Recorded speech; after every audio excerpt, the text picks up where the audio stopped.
пейілі тар, жүрегі қарайған адамның жүзі де қараяды. Бетперде киіп, әдемі күліп, періште қалыпқа салғысы кеп, қанша тырыштанса да, оның жүрегі қара ниетпен, ашуға, өкпе мен ренішке, ыза мен кекке толы болса, жүзіндегі жасанды жымысқы күлкіден түк те пайда жоқ. Ондай адамнан ызғар есіп тұрады, жанына жақын жуымайды, дейіп кеткеннің бәрін бездіреді.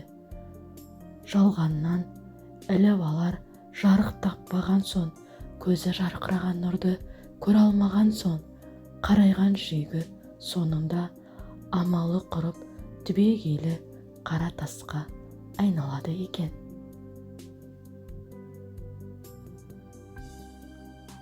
Ал сол зіл батпан қара таспен өмір сүру қалай боларын ойланып көрдіңіз бе? Ауыртпалығын көтере аласыз ба? Сондықтан қыздар, жүректің жылуын суытып алмау, көңілді сақтау, ниетіңді түзеулеп, баптап отыру өте маңызды. Өмірге де, адамға да, жағдайға да налымаңыз. Әйтпесте, абайсызда асылық етемін деп шынымен жараланып қалуыңыз мүмкін. Ешкімге жамандық тілемеңіз, ешкімнің қарғысына қалмаңыз. Өзгенің бары мен жоғын түгендеп сөз етпеңіз. Ең бастысы, өзіңізді ешкіммен салыстырмаңыз. Өзіңізбен ешкімді салыстырмаңыз.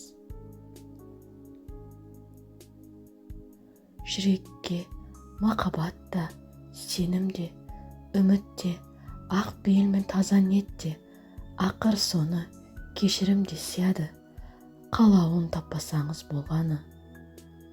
Мұның бәрі өткінші. Біздің қоғам былыққа батқан еркекті қағып сілкіп түк болмағандай ақтап алады.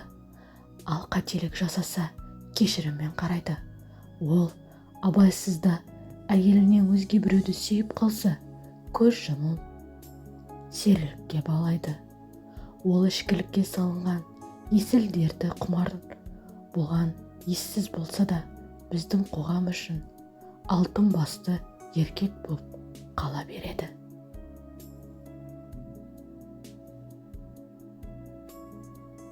Бірақ жігіттер, мұндай әділетсіздік қашанға жалғаса бермек. Ердің де ері бар, азаматтың да азаматы бар.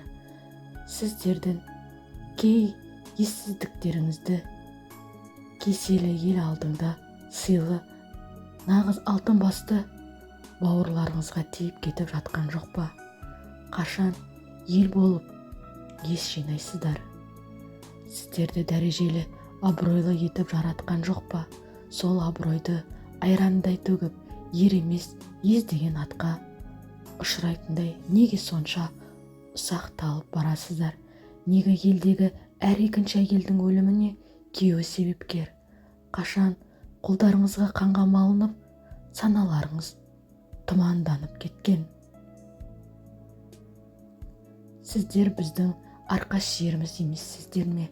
Сіздер қорған болады деп сенгенде арқамызға пышақ сұғу қашаннан бері ерге тән қылық болған.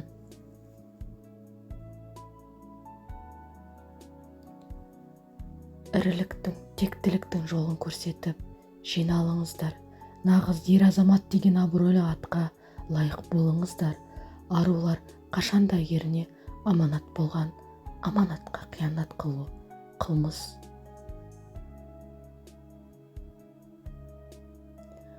Адамды өшіретінде адам, өсіретінде адам. Жаныңызға жиналған жандардың ниеті, сөзі, әрекеті қандай болса да, демек сіздің де өмір сүру салтыңыз бен ой өрісіңіздің деңгейі де сол шамалас. Жүрген ортаңыз өміріңіздің айнасы.